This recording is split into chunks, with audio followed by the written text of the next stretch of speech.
Hello, let me just move this screen down from, I got a bunch of screens here. Okay, better. So hello and welcome to the Flipping and Wholesaling Houses in New York show. I am Michael Pinter, where I teach you how to start flipping or wholesaling houses in New York, or if you're already doing it, how to grow your business. So I get this question a lot, and it's an interesting question. It's actually a really good question. And the question is, why would you wholesale a deal, right? Why would I go into contract on a property and then wholesale it to another? Where the hell is my tea? Damn it, I don't know where it went. And then assign the contract to somebody else who's going to end up closing on and flipping it. And I would say every single time, almost every single time I have wholesaled a deal, that person ends up making more money than me. So why would you do that? Why don't you close on it, do the work to it, and maximize how much money you can make? And I'm going to answer that question, and I think it's different for everybody. So you got to understand the first 4 years, my computer is really messed up. The first 4 years that I did this, I did that on every single property. I bought at auction and live auction, online auctions, and I got renovated every property, right? And I wanted to be Tarek El Musa from Flip or Flop. That was my dream. And after 4 years, we got up to a point where we were doing a lot of property, we were rehabbing a lot of properties. And I got to tell you, when I got to that point, I wanted to die and kill myself, because the parts of the business that I hate are dealing with contractors, because most contractors suck. And even a contractor seems great on one deal, and you give them 2-3 deals, they start turning to crap. I hate dealing with the municipalities in our area, so the villages, the towns, the cities, they're all nightmares. And I hate dealing with that construction part of it, because it always ends up costing more, taking more time. I hate that part of the business. Hate it. So about 6 years ago, I had a discussion with Brad Chandler from Express Home Buyers, and he told me to start wholesaling. And wholesaling to me is a business that I can scale up and do a lot of deals a month, and I'm not going to want to die if I do that. So for me, leaving money on the table is a straight up trade. It's so funny. It really is me leaving money on the table for the certainty and convenience that a cash buyer is going to provide for me, which is exactly the same thing that a seller is getting from you when you go direct to seller. They are leaving some money on the table for the certainty and convenience that an investor provides, as opposed to going through the standard channels of listing a property on the MLS and having to deal with mortgage contingencies and buyers who suck and realtors who suck. And that is the straight up. And if you think about it, every single voluntary transaction that happens is some kind of giving up money, giving money, or giving up some money for a straight trade-off of convenience and certainty, right? I go to Starbucks, I pay $6 for a cup of coffee, costs 13 cents for the ingredients, because I don't want to buy the beans, I don't want to grind the beans, I don't want to buy cups, I don't want to buy stirrers, I don't want to buy any of that crap. I want to know it's there, drive through, and give it to me, even though I'm paying 1,000 times what it really costs. It's the same thing when you buy anything, if you think about it, right? And that is how it works. And this is the question people have of why. You tell sophisticated upper income people, hey, I buy properties at a discount, and they look at you like you're from outer space. Why the hell would anybody sell their property at a discount, right? And a lot of those people don't realize that there are time issues, right? Both quick and people want more time.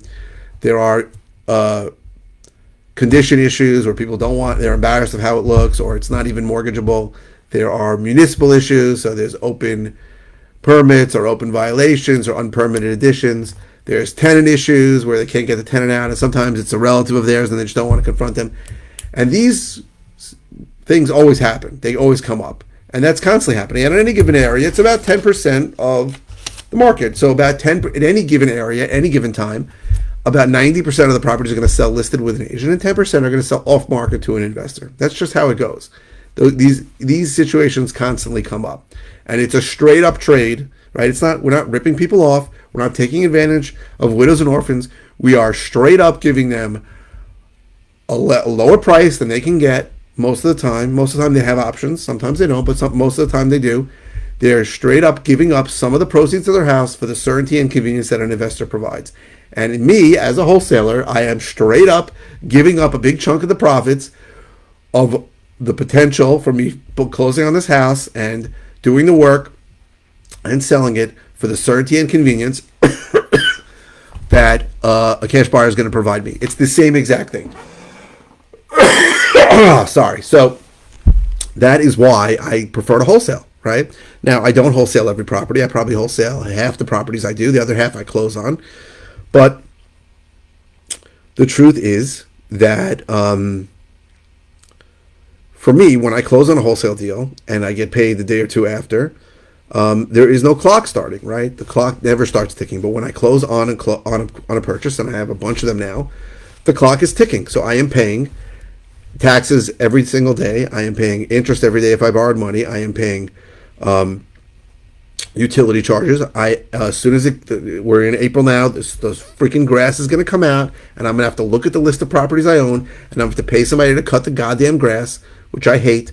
And then in the winter, when it snows, I got to look at the list of properties I have, and I got to pay somebody to do the snow removal, and all that crap, to me, is the part of the business that I really don't like. That's the truth. Now, would it make sense for me to hire somebody to take care of that stuff and maybe make more money? Maybe.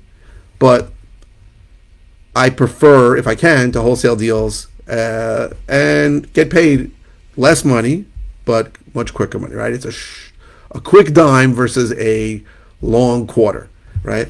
And I think that everybody's different, right? There are people who tell me I have to max out on every deal I do, right? There are people who do 2 deals a year, right? If I did 2 deals a year, I'd close on both of them for sure, and I'd do all the work. So everybody's got to do what works for them. For me, I did not want to be in a business where if I grew the business, I wanted to put a shotgun in my mouth and blow the back of my head off. That was my opinion, right? Other people look at it as, well, that's a challenge. Maybe I need to hire a project manager. I know guys who rehab tons of properties a year. But first of all, they're usually in municipal areas where it's simple. They can get a building permit in a week. In California, even, you can get a building permit in a week or two. By us, it could take months to get a permit. You got to deal with people working in the building department that are just not moving quickly.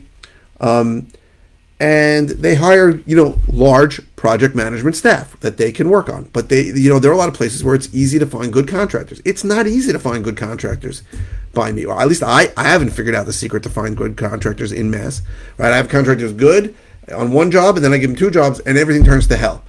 I had a contractor was good, 1, 2, 3, did 4 jobs for me. The 5th job disappeared. These are the things that happen in New York. I don't know why they are, but those were my experiences, right? If someone could drop down from heaven a group of 10 amazing contractors who were quick, cheap, and fast, quick, cheap, and good, right? And someone could drop down a project manager who knew how to manage them, maybe I'd start rehabbing everything, maybe.